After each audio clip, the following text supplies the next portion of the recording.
This is my research update number 1. So when I started off trying to find my different sources that I needed for my research paper, I began with my Foundations of Athletic Training textbook, and from there I was able to then go to the table of contents and kind of branch off from there to find the resources and the links that I was going to use. So there's my book, and I opened it up.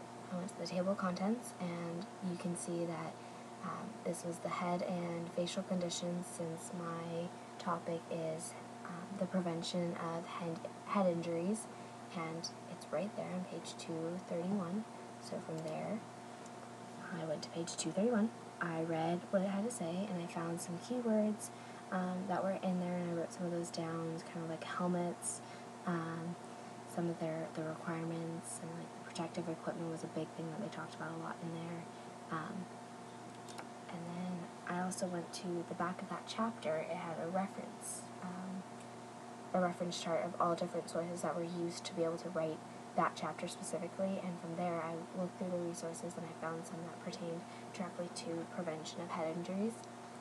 And that's when I then went to the library site, and from there I typed in that exact work that I needed, and it didn't have that exact one, but it had the second conference works that it was there, and it was the more updated one, so it actually was a better thing.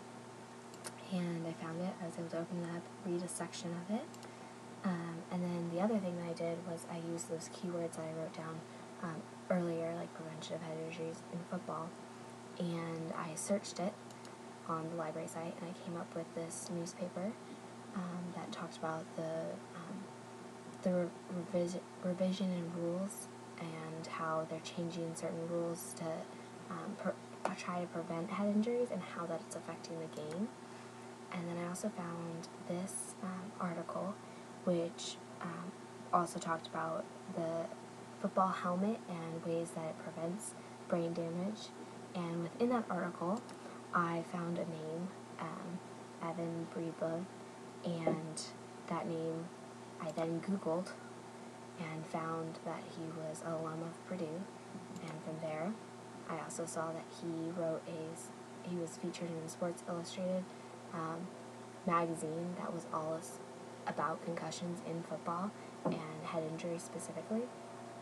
And so I found his article where he was named, more information about him, and through that it led me to the actual site, the Sports Illustrated site where his article was featured.